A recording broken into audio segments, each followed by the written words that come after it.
Hello guys, welcome back to my YouTube channel study with Vaishali. तो आज हम देखेंगे क्लास 12th की सिविक्स, इसका चैप्टर 1 शीत युद्ध का दौर। तो चलिए इसको शुरू करते हैं।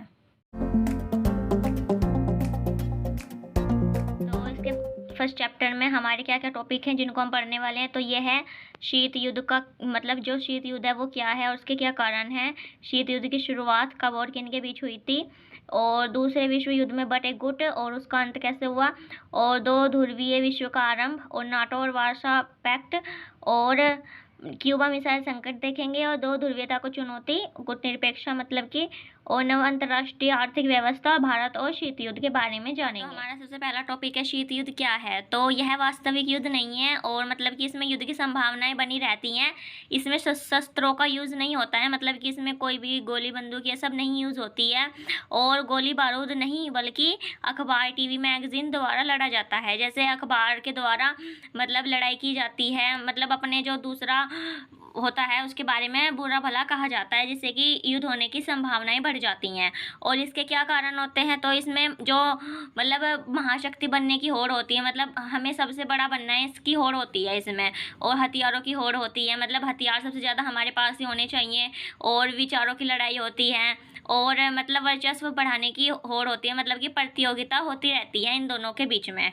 तो अब हम देखते हैं कि जो शीत युद्ध है वो कब और किन के बीच हुआ था, या फिर शीत युद्ध की शुरुआत कब हुई थी।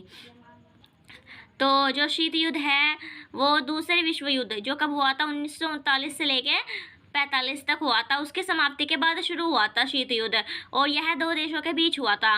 तो वो कौन कौन से देश थे, एक तो अमेरिका था जो जिसकी विचारधारा थी पूंजीवादी विचारधारा, और जो दूसरा देश था वो तो सोवियत संघ, उसकी मतलब विचारधारा थी समाजवादी। इन दोनों के चलते मतलब कि शीत युद्ध शुरू हुआ था। तो जो शीत युद्ध है उसका समय कब से कब तक था, शीत युद्ध का समय 1945 से 1991 तक था। अब हम देखते हैं दूसरा विश्व युद्ध। तो जो दूसरा विश्व युद्ध ना, ये मतलब दो गुट थे, इनको बटे हुए गुट भी कह सकते हैं। तो इसमें मित्र राष्ट्र था और धुरी राष्ट्र था। तो जो मित्र राष्ट्र थे उसमें कौन से देश थे, उसमें अमेरिका, फ्रांस, ब्रिटेन, सोवियत संघ, ये 4 देश थे, और जो धुरी राष्ट्र था उसमें जर्मनी, जापान, इटली, ये दोनों थे। तो जब मतलब इसमें जो सेकेंड वार थी तो इसमें मित्र राष्ट्र जीत गया था, जिसमें अभी आप लोग देख सकते हैं अमेरिका और सोवियत संघ एक साथ है। फिर इसके बाद दो महाशक्तियां निकल के आई, मतलब कि इनमें सबसे बड़ी दो महाशक्तियां निकल के आई जो ताकतवर है सबसे। तो एक तो अमेरिका है जो यूएसए है, और एक सोवियत संघ है जो यूएसएसआर है। तो ये दोनों निकल के आई, तो इन दोनों के बीच में ही मतलब शीत युद्ध चल रहा था, लड़ाई झगड़े कि मुझे एक जना बन सकता था महाशक्ति, इसलिए ये दोनों मतलब लड़ाई झगड़े के तौर पर थे। देखते हैं दूसरे विश्व युद्ध का अंत वो कैसे हुआ था। तो जो अमेरिका है उसने जापान के 2 शहरों पर बम गिरा दिया था। तो वो दोनों बम के क्या नाम थे, उनका नाम था हिरोशिमा और नागासाकी। जो हिरोशिमा था वो 6 अगस्त 1945 को गिराया गया था, उसका क्या नाम रखा था, उसका नाम था लिटिल बॉय। और नागासाकी था जो 9 अगस्त 1945 में मतलब कि 3 दिन के बाद गिराया गया था, उसका नाम था फैट मैन। इन दोनों के नाम भी पूछते हैं, और जो इनका ये नाम है लिटिल बॉय और फैट मैन, ये सब भी पूछ सकते हैं आपसे। तो अब हम देखते हैं बम गिराने के पीछे आलोचकों के तर्क, मतलब कि जो मतलब जिस बम गिराया अमेरिका ने उसके विरोध जो थे उन्होंने क्या क्या मतलब बताया था कि जब जापान आत्मसमर्पण करने वाला था, मतलब कि जापान अपने आप को उसके हवाले करने वाला था, तो परमाणु हमला करने की क्या जरूरत थी, वो लोग ये कहते हैं। और कहते हैं कि अमेरिका का जो मतलब कि लक्ष्य है वो सोवियत संघ को एशिया तथा अन्य जगहों पर सैन्य और राजनीतिक लाभ उठाने से रोकना था। मतलब जो अमेरिका है वो चाहता था कि जो सोवियत संघ है वो एशिया और उसकी बाकी जगहों से राजनीति का लाभ उठा ना सके, इसलिए उसने करा था। और अपने आप को वर्चस्व को दिखाना चाहता था, मतलब कि वो दिखाना चाहता था कि मैं भी कुछ हूँ, या मतलब कि मेरे पास भी बम है, ऐसे कुछ दिखाना चाहता था। तो दूसरा था कि उसके समर्थक मतलब जिन्होंने कहा कि हाँ ठीक किया, तो अमेरिका के जो समर्थक थे वो क्या कह रहे थे, वो कह रहे थे कि युद्ध को जल्दी समाप्त करना था, इसलिए उन्होंने बम डाल दिया। और युद्ध से होने वाली जनहानि मतलब कि जब अगर युद्ध और लंबा होता तो ज़्यादा मतलब लोग मरते, इसलिए उसने एक बार में ही सब कुछ खत्म कर दिया। तो यही कारण था परमाणु बम गिराने का। अब हम देखते हैं दो ध्रुवीयता विश्व का आरंभ, मतलब कि इसमें ये हुआ था कि जो दो धरती है मतलब कि जो धरती है वो 2 हिस्सों में बट गई थी, एक तरफ था अमेरिका और एक तरफ था सोवियत संघ। तो अभी इसके बारे में देखते हैं। तो इसमें दोनों महाशक्तियों ने विश्व के अलग अलग हिस्सों पर अपना अपना प्रभाव बढ़ाना शुरू कर दिया, मतलब कि अपना अपना मतलब एक हिस्सा सोवियत संघ ने ले लिया, एक हिस्सा अमेरिका ने ले लिया। तो यहीं से 2 ध्रुवीयता की शुरुआत हुई, मतलब कि यहीं से ही 2 ध्रुवीयता शुरू हुई। बंटवारा हुआ, मतलब कि यूरोप महाद्वीप से शुरू हुई बर्लिन की दीवार। मतलब जर्मनी में मतलब बर्लिन है तो वहाँ पर बर्लिन के में एक दीवार बना दी, मतलब पूरे उसमें जो पूरा हमारा वर्ल्ड है, अर्थ है, मतलब कि उस पर वो दीवार बना दी, जिससे कि मतलब ये दो ध्रुवीयता हुई। तो इसमें क्या था, इसमें दो खेमे बन गए, पूर्वी खेमा और पश्चिमी खेमा।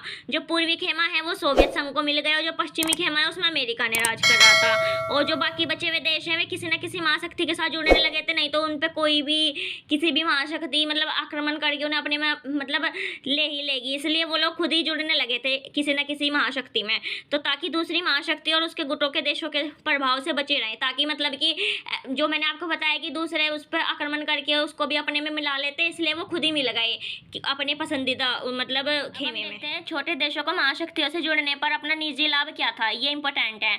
मतलब कि जो छोटे देश थे वो खुद ही क्यों जुड़ रहे थे महाशक्ति से, तो इसके क्या कारण थे, तो इसके थे कि देश की सुरक्षा, मतलब जहाँ पे वो रह रहे हैं उसकी सुरक्षा मिलेगी उनको, और हथियारों की मदद भी मिलेगी, और जो आर्थिक सहायता है मतलब पैसा वगैरह खाना पीना वो सब भी मिलेगा, और सैन्य सहायता भी, मतलब कि जो सैनिक हैं उनकी भी सहायता उनको मिलेगी। और जो दूसरा क्वेश्चन इंपॉर्टेंट है इसमें यह है, महाशक्तियों को छोटे देशों को अपने में मिलाने से क्या लाभ था, तो उन्हें भी कुछ फायदा होगा, तभी तो वो लोग उनको मिला रहे थे। तो इससे क्या फायदा था उनको, छोटे देशों के प्राकृतिक संसाधन, मतलब कि जहाँ छोटे देश हैं जो वहाँ के जो प्राकृतिक संसाधन है तो वो उनको ले सकता था, और अपने जो सैनिक हैं उनको वहाँ पर उनका ठिकाना लगा सकता था, और जो आर्थिक सहायता है वो भी प्राप्त होती थी उनसे भी, क्योंकि जो टैक्स होता है वो तो उनसे भी मिलेगा ना जब वो हमारे मतलब अपने देश में जुड़ जाएगा। और जो भूक्षेत्र है, तार्किक महाशक्तियाँ अपने हथियारों और सेना, मतलब कि जो भी जगह थी वहाँ पर अपने हथियार और सेना को रख सकती थी।